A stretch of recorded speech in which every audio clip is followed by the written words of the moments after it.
Hello, everybody, and welcome to another great episode of My EdTech Life. I am excited to be here with you all on this wonderful Monday, or it may be well into Tuesday, depending on where you are in the world. I just want to thank you for making My EdTech Life a part of your day. I appreciate all the likes, shares, and follows, all the listens, all everybody following us and subscribing on our YouTube channel and everything. I really appreciate it. As you know, our mission is to connect educators and creators one show at a time. And I am excited for today's show because I had the honor of being a guest on Lainie's show, recently, and it was just an amazing experience. And of course, she's somebody that I've been wanting to get on the show for a while, but I know that she's been very busy. But I am thankful that we have been able to make this happen. So I would love to welcome Lainie Rowell to the show. Lainie, how are you this evening? I'm better now that I'm talking to you, Fonz. And I gotta say, the production value on this show, like the sound coming in, there's a vibe. I love it. Excellent. Well, thank you so much, Lainey. I really appreciate it. I'm just looking forward to today's conversation. As you know, our mission connecting educators and creators, and we want to bring more value to the education landscape. And I know that you have just so much experience, from seeing everything that you do on Twitter that you post. Obviously, an author, a writer for Edutopia, amongst countless other things. But of course, I'm not going to go deep into that because I would love for you to give us a brief introduction before we get into that superhero origin story. But just for our audience members that may be tuning in, that are just getting to know who you are and getting familiar with your work, if you can give us a little brief introduction and your context in the education space.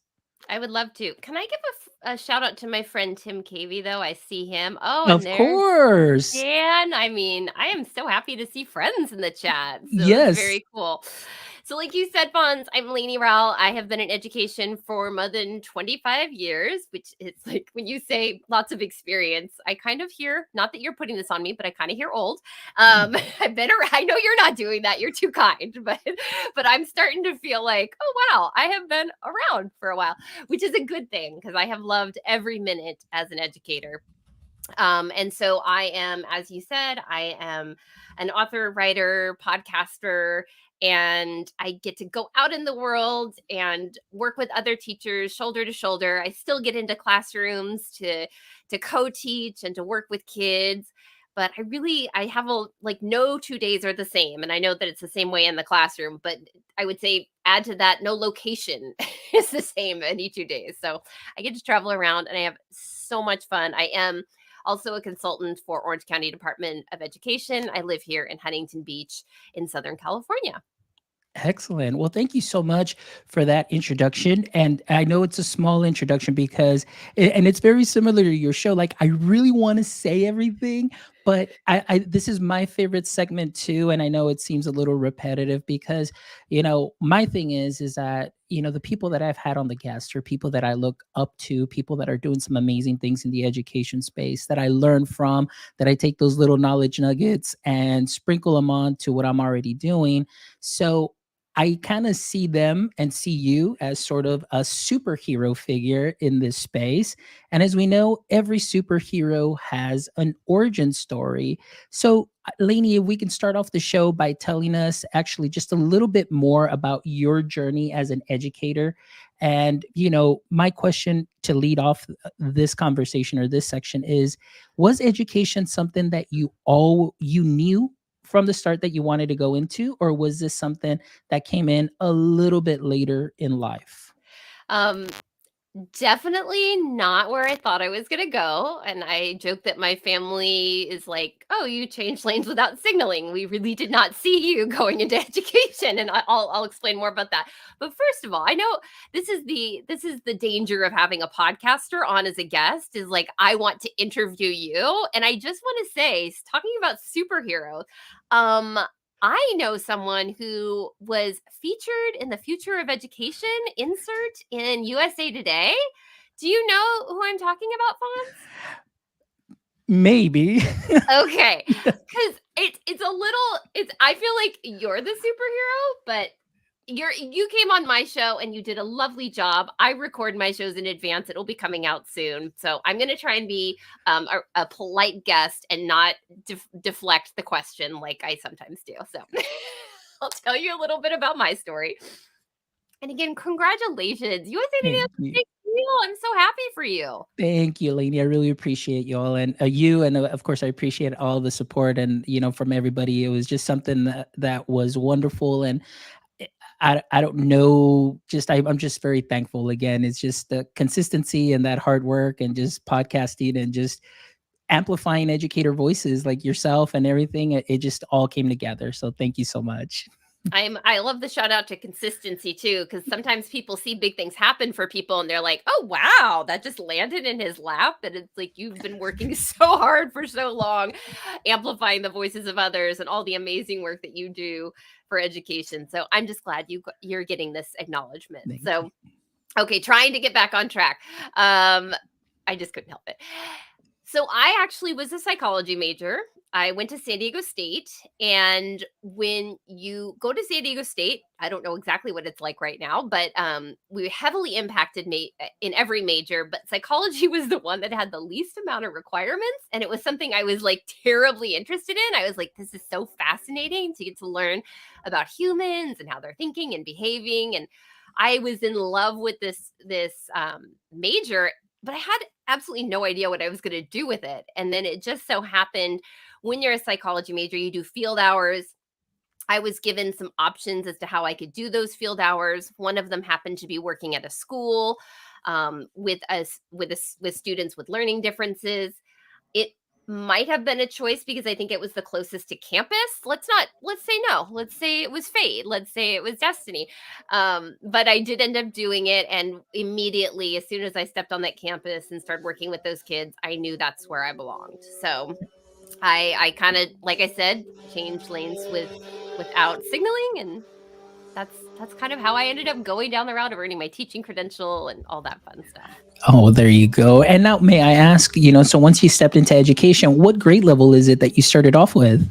Oh, so this is a kind of an interesting thing because I actually the first grade I taught was kindergarten, and I had always said I will never teach kindergarten because to me that was like back. This is again aging myself, but you could have 4-year-olds in a classroom when I taught kindergarten, and so I was like, that's just too young. I need them to be like tying their shoes at least a little, or I don't know. I just wasn't really ready for a lot of that stuff. But I said, I'm never going to teach kindergarten. Ended up teaching kindergarten. I said, well, I will never teach sixth grade. Next year, I taught sixth grade. And I said, well, I'll never go back to the real littles. Like I would never teach first grade. So you can guess what grade I taught after that. So I jumped down to first grade and I ended up um, at a school that was having the population split because there was a brand new school being opened and half the kids were going on to the new school and half the kids were staying at the other school. I ended up looping half the kids. So I had them for first grade and then literally helped them. Then I took them to second grade. And then halfway through the year, we packed up, got on a bus, and went to our new school.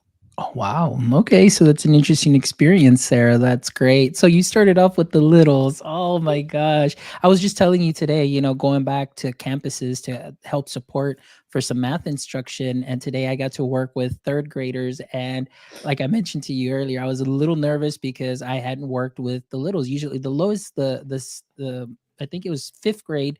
That's it. It was always fifth and sixth, never went any lower. But working with the third graders, it was amazing today. So I told myself, I was like, if I were to go back into the classroom, I would like to try third grade because I had so much fun and it was great. But I tell you what, I did get out, teacher tired, and I am not in teacher shape anymore. So I'll tell you that for sure, not Those in are teacher shape. very specific muscles that get exercised every day as a teacher. And Yes. I will say I live with a third grader. My son's in third grade. It is a Mhm. lovely grade. And I will say after I taught kinder and then sixth and then second or first and then second, I actually ended up being in a district position where I reported up through secondary and spent the majority of my time in secondary classrooms working with secondary teachers and co-teaching and working with kids. So I've really had the full K-12 experience.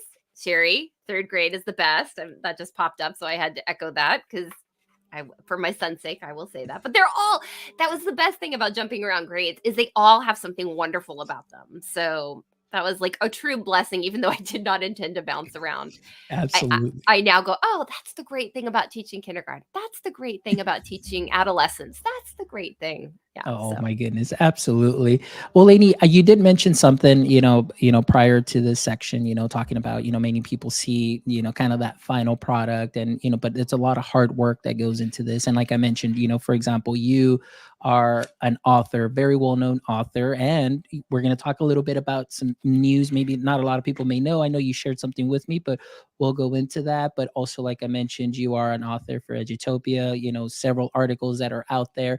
So I want to ask you, as you started your career in the classroom, you started, kinder, and then you're moving on up, and then you said moving at the district level. Where did this drive, where did this passion come from to really put yourself out there and start writing about the things that you were experiencing in the classroom, and then just really dialing in on I guess just the skill set that you bring to help our teachers, to help students? Where did that drive come from? well, first of all, that's all very generous. I think, like I said, I came into education. I actually planned on going into special education. I wanted to work specifically with kids who have learning differences.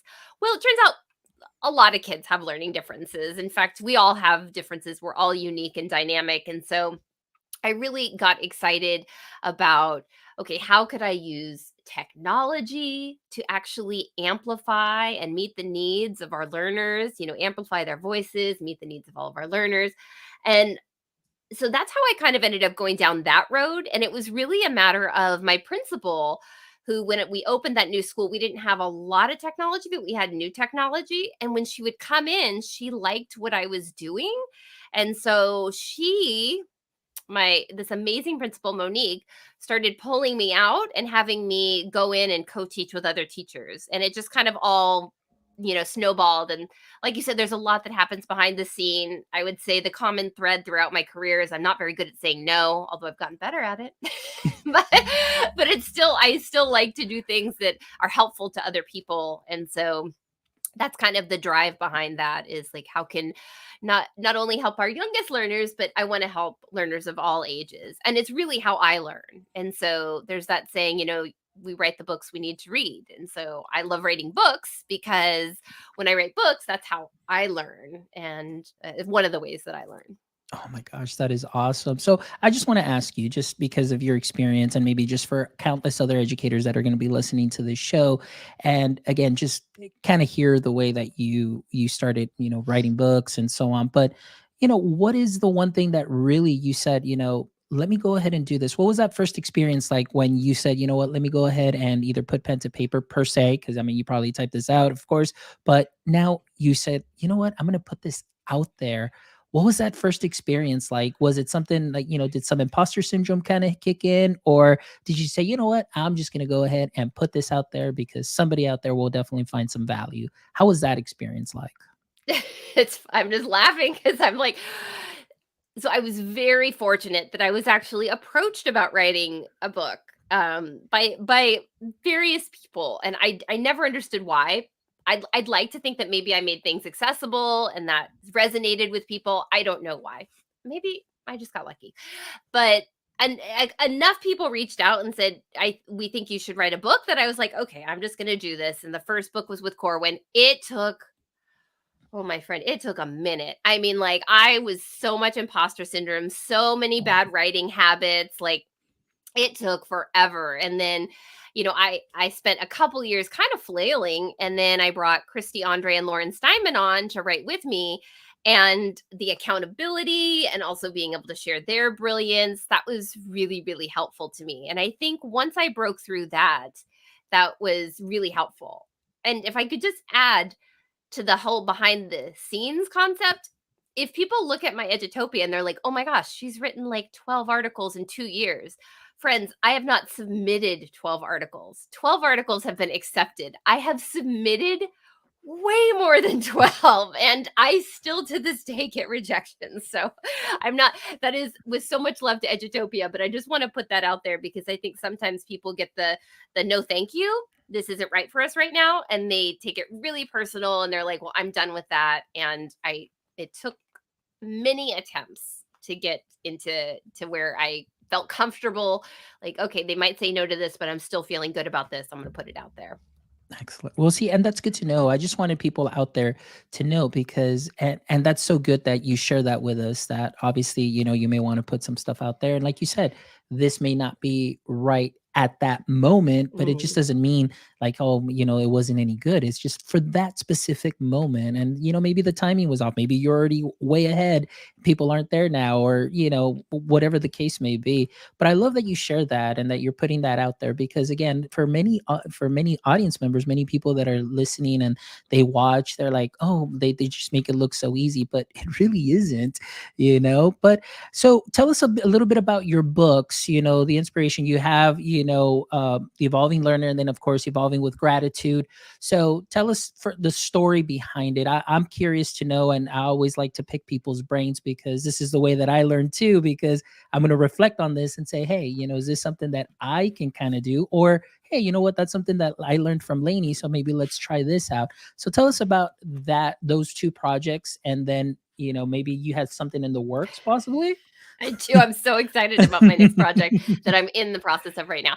So, like I said, Evolving Learner was not an overnight project. That was a real, okay, get your act together and, and do this. And so I had some really poor writing habits. I finally got out. But where that started, like I said, I was asked to write that book, and it came from Alan November in, I think it was 2015, asked me to keynote his event, which was so flattering. And what really shocked me, because I have done so much work with innovation and educational technology, is he actually said, well, for your keynote, I want you to talk about professional learning. And I was like, I don't understand, Alan. I do professional learning. I don't talk about professional learning. This is like, so it ended up being this very meta experience where I got to really think about my craft and how I could be better at it. And like I said, that you write the books that you need to read. So it ended up being this multi-year project. Again, I got to work with Christy Andre and Lauren Steinman, and we got to think about like, what are the best, you know, how can we make this a cycle of inquiry? How can we honor collective cycle of inquiry? How can we offer opportunities for individual cycle of inquiry? And it's, we know that the best professional learning is ongoing and job embedded. And it doesn't, if it's ed tech or whatever it is, we know some truths about professional learning. And so this book was all about like, yes, how could it happen in a system, but also how could it happen for an individual? And I'm really, really proud of that book. It was an interesting book birthday because it was March 13th of 2020. Obviously there were bigger things going on in the world, but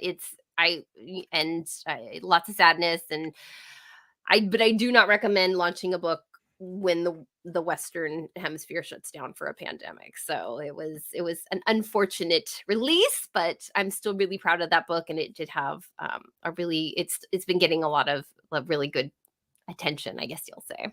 Oh, I love it. That's wonderful. And then, of course, evolving with gratitude. Tell us a little bit about that because I know I see a lot of posts. Obviously, your podcast too, as well. You've got so many great people, and also, just so many people that collaborate. And so, tell me about that because this project also seemed just very exciting to me. And maybe I don't know, it just seemed like a little bit more you, a little bit more of that kind of creative freedom, things of that sort. And it was I love it. And so tell us a little bit about that, how that idea came from evolving learner now to evolving with gratitude. Yeah. So, I mean, it all kind of ties together because I'll be honest, and I've given myself grace for this, but there was some, in Lainey's world, this pandemic is at a terrible time. I've worked on something for 5 years and this is what's happening. And again, I am fully aware there were much more important things, but I think both can be true, right? I can understand that there's bigger things going on in the world and also grieve what was supposed to be a really special, like all the book tour got canceled. And so that was really hard. And like a week into shutdown, I came across this Laura Kelly Fanucci poem, and it starts off, when this is over. And I never do the poem justice, but some of the lines are like, a handshake with a stranger, full shelves at the store, conversations with neighbors. And it was this beautiful, like, hey, we were taking a lot of stuff for granted. Let's never take that for granted again. So I saw it as like, oh my gosh, I need to be more grateful. Like, there's so many good things. And I also considered it a call to action of like, wait, I need to be grateful for what's happening, even this really, really difficult time. Because although this was just a tragedy for humanity, I was safe at home with my family. There were things that were lovely, even in this very, very sad and tragic time. So that was kind of like my first delve into gratitude. I started a gratitude journal with my kids that we did every night. We had a gratitude jar that we placed in the center of the house if someone wanted to capture something and they were afraid they would forget at bedtime. um, I started giving these gratitude jars to my neighbors, and like not day one or day two, but like weeks down the road, I would hear from people like, that made all the difference for our family. And I was like, there's something here to gratitude. And I kind of just tucked that away. I didn't really do anything with it. I just made a mental note and I started reading more about gratitude, but I had no intention of writing about gratitude. And then George Couros invited me to write a chapter for Because of a Teacher, the first volume. And writing this chapter about actually the principal I mentioned earlier, Monique, was the most joyous experience. And I was like, okay, this public expression of gratitude is bringing me so much joy. This is another element I need to think about for gratitude, because there's the stuff that happens internally, but then, how can I share it with the world? And I happened to write an article for Edutopia, and it was so amazing. And Fonz, I know you know this about gratitude, and you're a lovely guest on the show. I can't wait for your episode to come out. But honestly, I didn't realize how impactful it was. And I wrote this Edutopia article, and people are like DMing me and commenting on it. And they're like, this is life changing. Not my stuff, but gratitude in general. And I was like, oh my gosh, I have to learn more about this. And I pitched it to Impress, which is George Couros, Paige Couros, um, Dave Burgess, and Shelley Burgess. And they said yes. And I was like, oh my gosh, this is amazing. Like, talk about gratitude. I was so excited to do this project. And the best part is I got to bring in the voices of 20 amazing educators. And so it's me talking about, why gratitude, what are the benefits, and then, here are some practices. I share little personal stories here and there. And then peppered throughout the book are these brilliant, lovely stories from contributors sharing how they're practicing gratitude with kids, peers, and the world.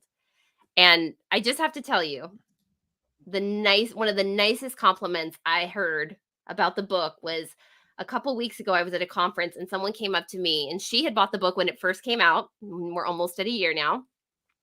And she said that she keeps it by her bedstand so she can go read the contributor stories when she needs a pick me up.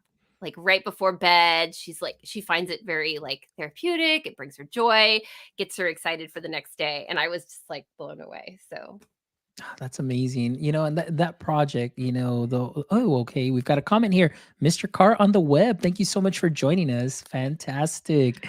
All right. Thank you so much. He's a great TikTok creator. The guy is awesome. So big shout out. Thank you so much for joining us. But yes, Lainey, when I started, messaging you, or not really messaging you, but just commenting on your post too, because on my drive home, I have a queue of podcasts. And then I just said, you know what, let me go ahead and just start listening. And I started listening, and listened to Brian Carpenter's. Actually, I went right down the line. Of course, oh my gosh, Galvan, first name Sandra. Sandra, oh Sandra my Jo gosh. Gavon. Yep. Yeah, Sandra Jo Galvan. I mean, and then after that, I just started listening. And you're absolutely right. Sometimes we don't take enough time to just be grateful for the things that we do have, just even this the smallest wins.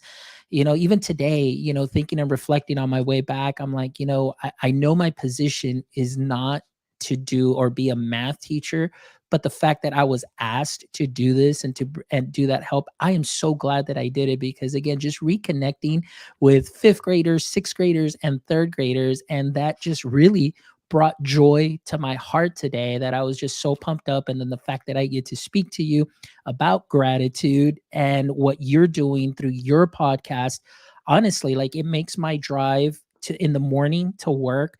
It sets me up for the day, and I am good because it really makes a difference when you hear educators that you look up to, educators that you see on Twitter, and they share their experiences.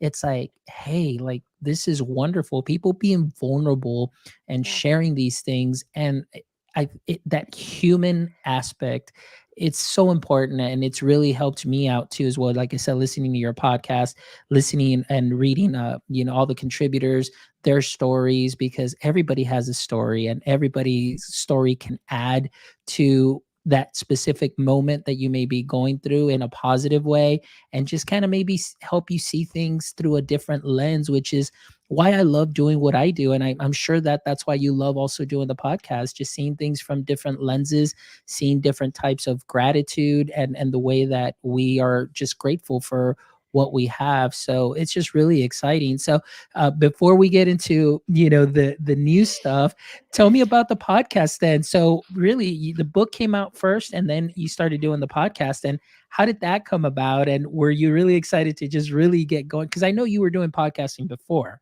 Yeah, so correct? I've actually been, I mean, with some Yeah, hiatuses, but I yeah. did a podcast for my district probably 15, 16 years ago, like right when podcasts came out. It was probably terrible sound quality. And I learned the hard way that if you record outside, be prepared for some wind background noise. And I learned all the things the hard way.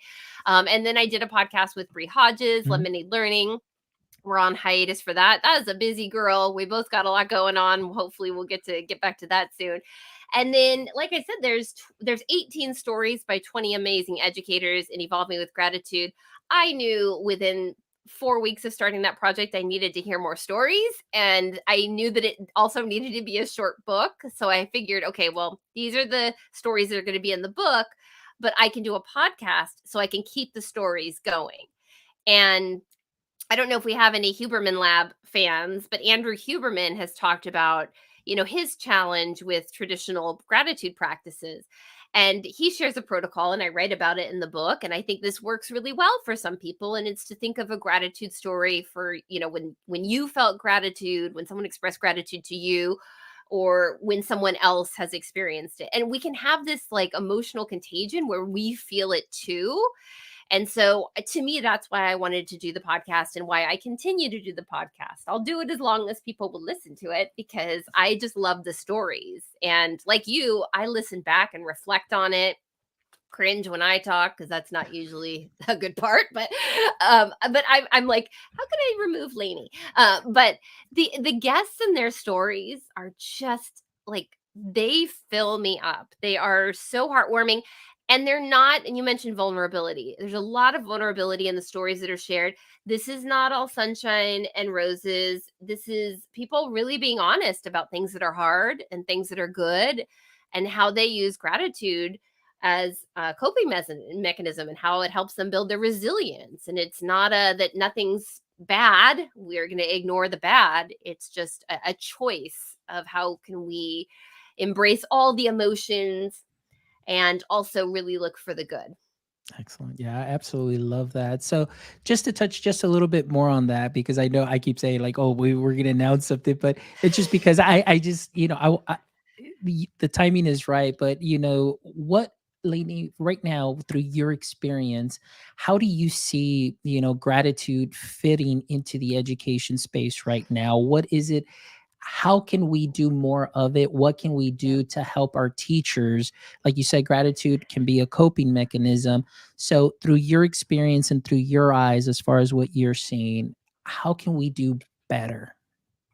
Yeah. And so I think, I structured the book as gratitude with kids, peers, and the world. And it's not just with, it's for. And so one of the things that I'm really passionate about is being super asset based and focusing on what can we be thankful for in our kids and really calling that out. I did an article for Edutopia not that long ago, just a matter of weeks ago, talking about the art and science of using praise for improvement. Now, I know some people don't like the word praise, but that is what the literature, that is what the research uses. So I'm being true to that when I say praise.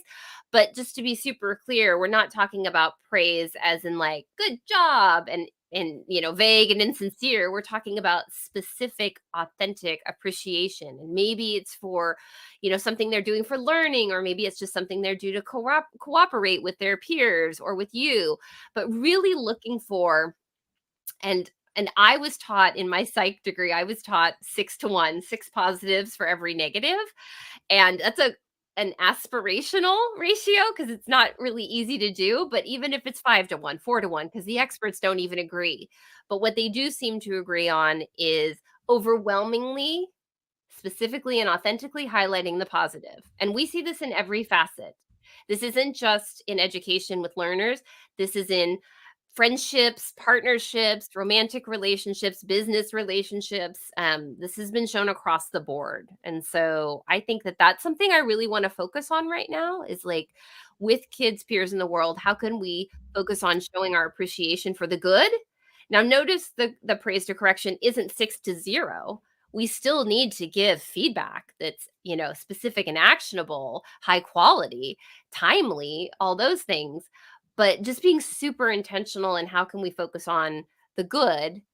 And then when we give the feedback of things that could be improved upon, everyone, kid or adult, is much more receptive to listening because they know you care and you see good in them. So they don't get as defensive when you give them the here's what we need to work on.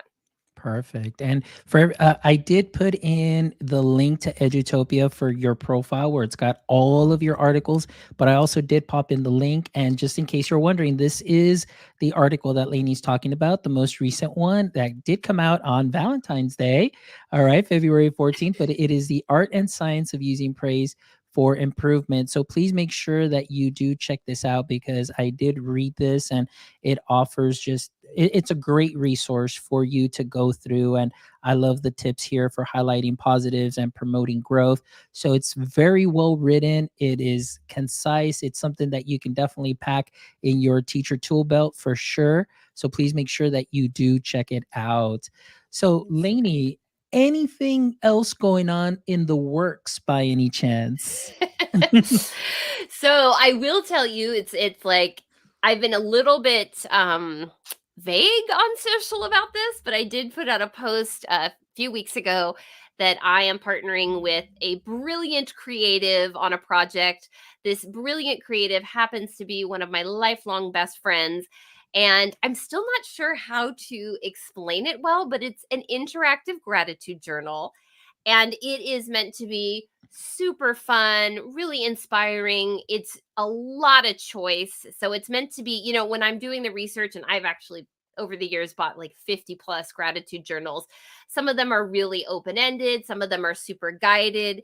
And so, what we wanted to do was put something together where there's guidance when you want it, and then there's free choice when that's what you're in the mood for. And so, it's not linear. It's not like on April 3rd, you should be doing this, prompt. It's like flip to whatever part of the book you feel like this is it, where I'm at today.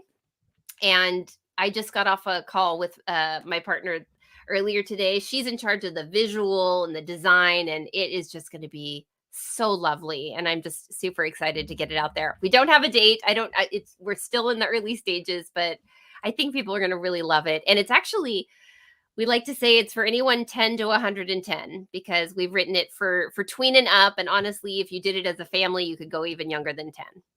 Awesome. I love it. And you know what I love too that you said, it's like wherever it is that you need to be for that day, that's wonderful. And I think that's great. I mean, that adds to that playfulness that, where it is that you're because we don't know, that day could start off great. Something happens at the end of that day or towards the end, and it just you're in a different I guess zone. And now it's like either you need to reel it back in or it was just an overall great day and now you can just go ahead and continue. And I love that. So I'm just really excited about that because I think that that is something that is wonderful. And I absolutely agree from 10 to 110 and even then some. Yes. I obviously, because there could never be enough, out there. And especially, just little things to think about as far as gratitude on our day to day. And oftentimes, we focus so much on that one negative that we forget about maybe those 6, 10, 20 positives that happened that day, but we just get so hyper focused on that it just kind of ruins, the moment, and we don't see everything else. So, I think that's going to be a wonderful project. So I'm definitely excited about that for sure. And I know you just said you just all started on it. So maybe an ETA possibly. I Just mean, all depends. my dream would be this summer. So Okay. that's my dream. We'll see. It's there's things that are in our control and things that are out of our control, just like everything else in life. And so we'll see. But I am so excited about it because I feel like as an educator, I have learned over the years, it's like you don't want to just say, go at it and have a great time, good luck. Then we get in that choice fatigue, that paradox of choice. You also don't want to be overly prescriptive. So, really trying to find this nice sweet spot. Like we have in each section, we have gratitude prompts, but they're like cutouts because there's blank pages that follow. And whichever prompt you feel like doing that day, you can cut it out. Or if cutting a book sounds terrifying to you, you can just rewrite it or print it or do whatever you want. But it's meant to be like, hey, do what you feel is right now. I mean, if you want to go in order, you can, but we want to give as much choice as possible. So I'm super excited about it. Awesome. Well, I'm really excited and I can't wait because definitely this is something that's great for all of us at any level, whether you are, like you said, even a student to a teacher to an administrator to just, an everyday person that could just use this and just reflect on their day and just, make it a little bit interactive and just have it there. Like you said, have it there on your bedside and just little things to reflect on and just, meditate on, things to look into, things how you can better yourself. And then what I love about it too is like once you write all that stuff in there, you can always go back and reflect and, Yep. and say, hey, this is where I was at. This is where I'm at now. You see the growth, or you see maybe certain patterns and things of that, and say, okay, I can, improve here. I can do a little bit better here, and so on. And so you're always just on that self reflection, and that's great. I love that idea. Wonderful. Yeah. Well, And I think, oh, sorry, really no, quickly, I just want yeah, to say, like, one of the things that was so fun researching for evolving with gratitude is discovering there's like so many more gratitude practices than journaling, which is why this we call it an interactive journal, because it's not just about writing. There's actual activities, thought practices, meditations. There's all sorts of fun stuff, and it's meant to be kind of artistic if you want it to be. You don't have to be, but if you want it to be, I that's love available it. too. I love it. I love it. Just the fact that you offer choice is wonderful, and to me that is huge. So that's great. Well, Lainey, I know I respect your time. I know you have some mommy duties and things of that sort that need to get taken care of. But I just want to say thank you from the bottom of my heart. This conversation has been wonderful. I'm glad that it was able to come to fruition, and I really appreciate the work that you're doing, what you're sharing, what you're putting out there on social media as a resource for all our educators in whatever capacity that we all serve. Everything that you put out has been extremely helpful, so thank you so much. So Lainey, if you would please, for all our audience members that are watching us live or those that are going to catch this on the replay, can you please let us know how they can go ahead and connect with you? Yeah, absolutely. So I am Lainie Rowell across the web, lainierawl.com, at Lainie Rowell on the socials. And I know that that's a spelling test, but check out the show notes because Fonz is awesome and he'll make sure that it's in there. And so I would love to connect with you.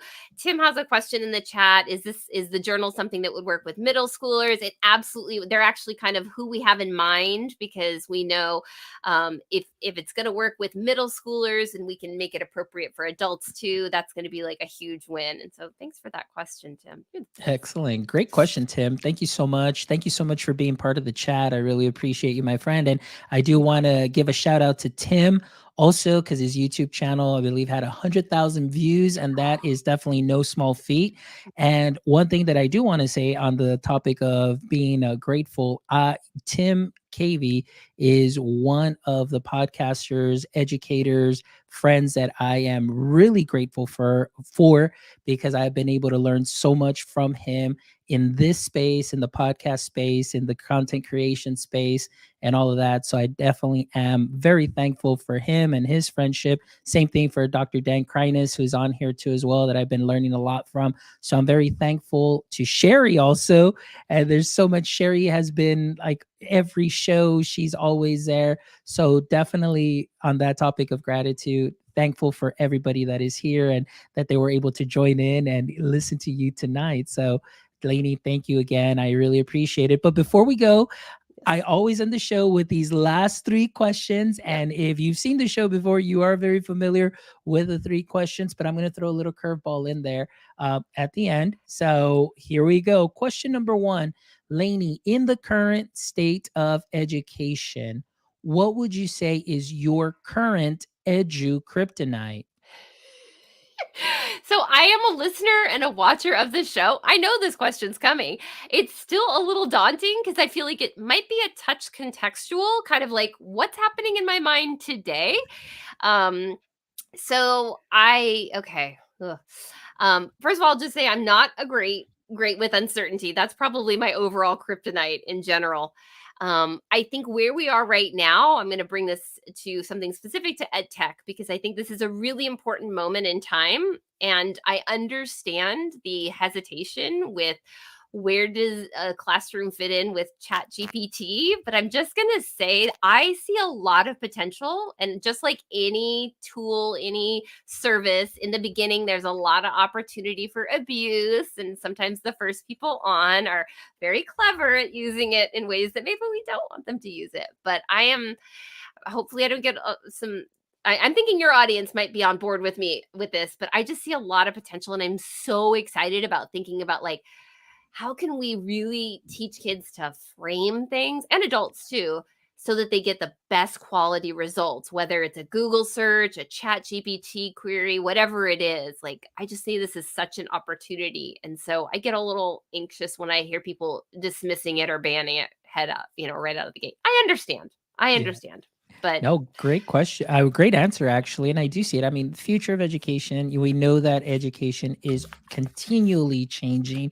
And like you said, when a new tech is introduced, there's always that fight or flight kind of deal, or whatever, but it's just, about adapting to the situation. How can I make it be useful for me, for my students, and just to continue to grow? So, yeah, excellent And and answer. and for teachers who are like, "I wanna get to know this," there's actually a great article on Edutopia right now. I didn't write it, but it's all about using ChatGPT to save time. I think it's a brilliant article, and if you're like, "I don't know about ChatGPT," go try that out, because let me just tell you, there's a lot of good there.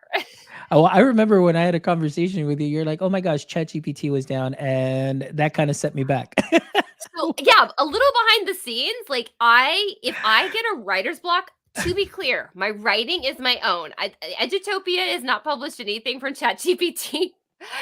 For me, it's really all my own writing. But when I get stuck on, I don't know how to say this, I do go into ChatGPT and what's another way to say this?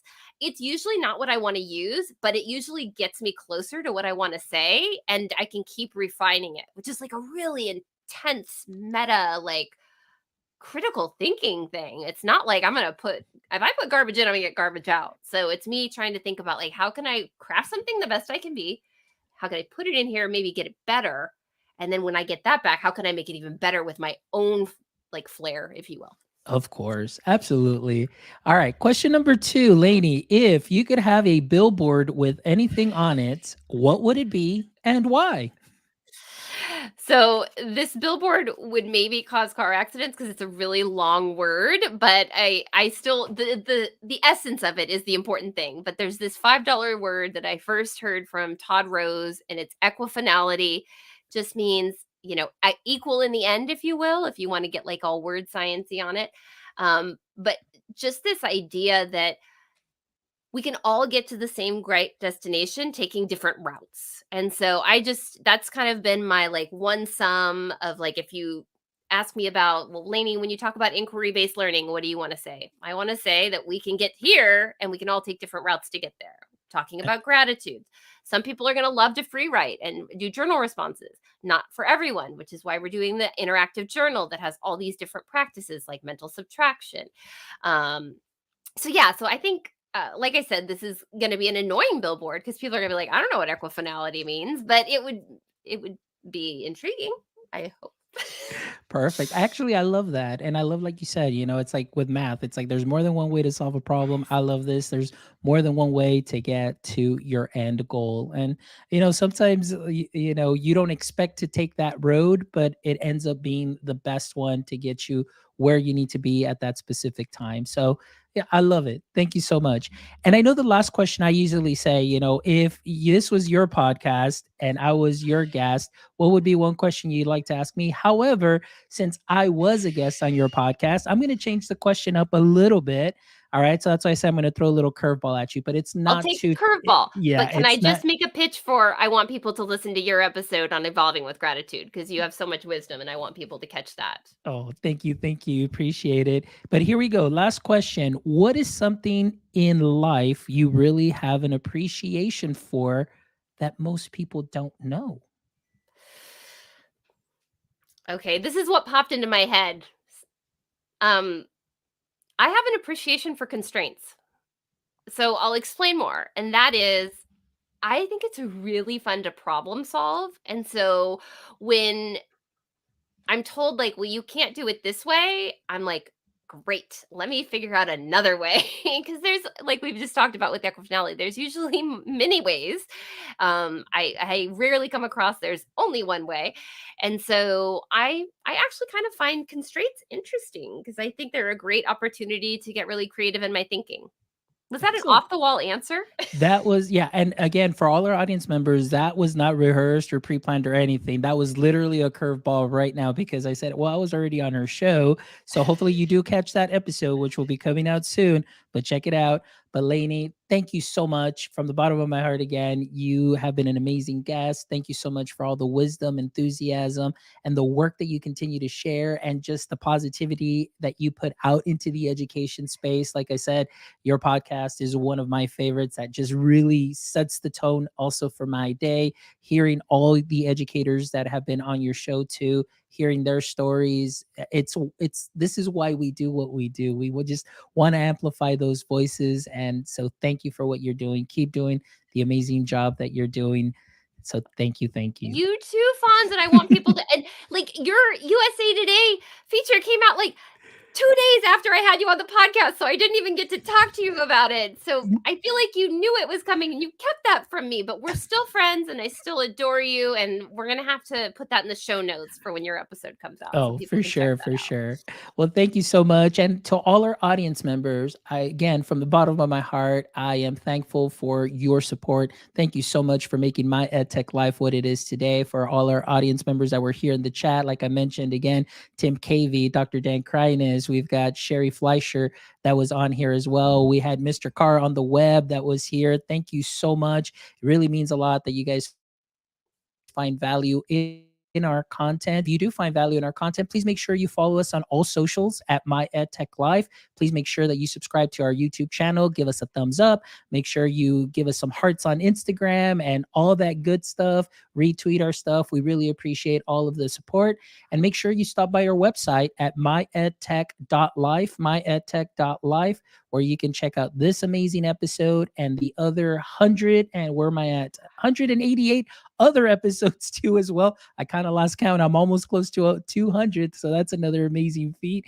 But thank you all for your support because we couldn't do this if it wasn't for you, and I wouldn't do it if it wasn't for you because this is what I love to do, just bringing such amazing educators to share their stories and just bring back that positivity into the education space, just amplifying their stories and hoping that, again, you'll take what they share and sprinkle it onto what you are already doing great. So thank you all from the bottom of my heart. And my friends, as always, until next time, don't forget, stay techie.